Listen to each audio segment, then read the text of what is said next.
Sir, जो high court का कल प्रोनाउंसमेंट हुई थी कोर्ट नंबर 17 से, उसमें हमने जो 11 जून 2019 को गवर्नमेंट का एक नोटिफिकेशन था, जिसमें सोशियो इकोनॉमिक क्राइटेरिया के बेसिस पे जो कैंडिडेट्स हैं उनको 10 नंबर दिए जाते थे और 90 नंबर के रिटर्न एग्ज़ाम था। तो इस तरह 100 नंबर का एग्ज़ाम होता था। तो जो 10 नंबर थे उनको उन्होंने इस तरह बाइफिकेट कर रखा था कि भाई जिसके परिवार में कोई गवर्नमेंट जॉब नहीं है तो 5 नंबर उसको मिलते थे, कोई विडो है तो 5 नंबर उसको मिलते थे, या कोई विमुक्त जाति का है तो 5 नंबर उसको मिलते थे, या किसी का कोई एक्सपीरियंस वगैरह है तो 1 ईयर का 0.5 एक्सपीरियंस मिलते थे। इस तरह करके ये 10 नंबर डिसाइड किए गए थे। तो इनको मिलाकर ही मेरिट लिस्ट प्रिपेयर की जाती थी। तो फिर जब इस सिलेक्शन प्रोसेस को पूरा किया गया तो कुछ ऐसे कैंडिडेट थे कि जिन्होंने रिटर्न एग्ज़ाम के अंदर कंप्लीट यानी कि 19 में से 90 मार्क्स लिए, despite of that he was not selected, क्योंकि जिन लोगों के 90 नंबर थे उनको सोशियो इकोनॉमिक के कुछ मार्क्स मिल गए तो उनके नंबर 92, 93, 95 हो गए। तो जो कैंडिडेट 92, 93 ले गए और जिनको सोशियो इकोनॉमिक के बेनिफिट नहीं मिले और रिटर्न में 100% में से 100% लिया, इसके बावजूद भी उसका सिलेक्शन नहीं हुआ, तो उन्होंने हाई कोर्ट को चैलेंज किया कि जो नोटिफिकेशन है गवर्नमेंट का सोशियो इकोनॉमिक क्राइटेरिया के गलत है, ये अगेंस्ट द आर्टिकल 14, 15 और 16 के अगेंस्ट है, अगेंस्ट द मेरिट है।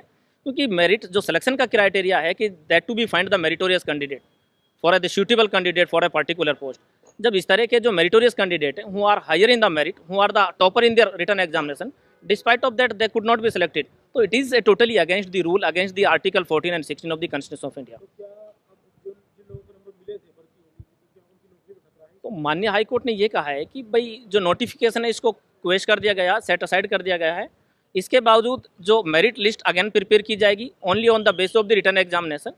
अगर उसके बावजूद जो बच्चा ऑलरेडी सेलेक्टेड है and despite of the revise of the result अगर वो फिर से मेरिट में आता है तो ही विल बी कंटिन्यू, और अगर बच्चा उससे आउट ऑफ जोन मेरिट में आ जाता है तो उसको after following the due process of the law means giving the show cause notice और उसको सर्विस से हटा दिया जाएगा।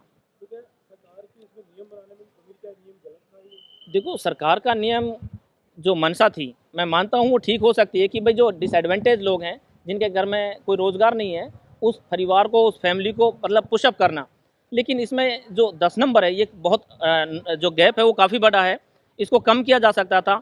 लेकिन जो लोग मेरिटोरियस हैं, जो सेलेक्टेड कैंडिडेट हैं, उनका क्या फ़ाल्ट है? उनका तो कोई फ़ाल्ट है नहीं।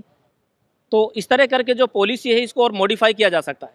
अगर गवर्नमेंट की नीयत ठीक है और उसको बेनिफिट देना चाहते हैं वीकर फैमिली को, वीकर कैंडिडेट को, और उनको अपलिफ्ट करना चाहते हैं, लेकिन इतने नंबर के साथ उसको एडजस्ट नहीं किया जा सकता। ये अधिसूचना कब जारी हुई थी और कौन से ईयर का ये पूरा पर्टिकुलर मामला है? देखो सर, ये जो नोटिफिकेशन था गवर्नमेंट का वो 11 जून 2019 का है, और 11 जून नोटिफिकेशन के ऑनवर्ड जितनी भी रिक्रूटमेंट HSC के द्वारा हुई हैं ये इसका इफेक्ट उन सभी पे आएगा सर।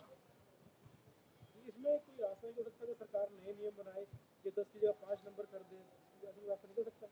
तो ये चीज़ें एक डिबेट का इशू है, और इसको मतलब एक after considering all the fact and circumstances even the social position of the candidate, तो इसको लेटर ऑन कंसीडर किया जा सकता है। लेकिन एज ऑन टुडे या on the selection process that which have already completed,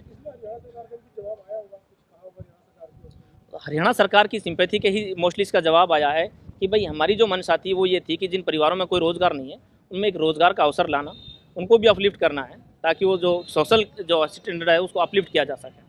ये जो कैंडिडेट्स इसमें सेलेक्ट हुए हैं सर, इसको लेकर संशय ये बना हुआ है कि कितने कैंडिडेट्स इसमें बाहर हो सकते हैं, या फिर क्या सरकार अपनी तरफ से उन कैंडिडेट्स को कोई रियायत दे सकती है, उनको नौकरी में देखो रख सकती है? सर, सरकार that is the different thing, judiciary is independent, और ये डबल बेंच का डिसीजन है।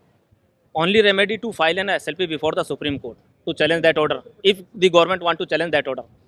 सर एक्चुअल में आपको मैं एक फॉर एग्जांपल देता हूँ कि इस भर्ती के अंदर 400 पोस्टें सब इंस्पेक्टर की थी।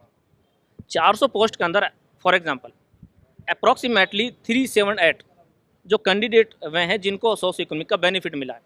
हार्डली 20 या 22 कैंडिडेट ऐसे हैं कि जो विदाउट गेटिंग द बेनिफिट इनका सिलेक्शन हुआ। अब आप अंदाज़ा लगा सकते हैं कि सोशियो इकोनॉमिक नोटिफिकेशन का कितने लार्ज लेवल पर जो कैंडिडेट उनको पर इफेक्ट पड़ रहा है।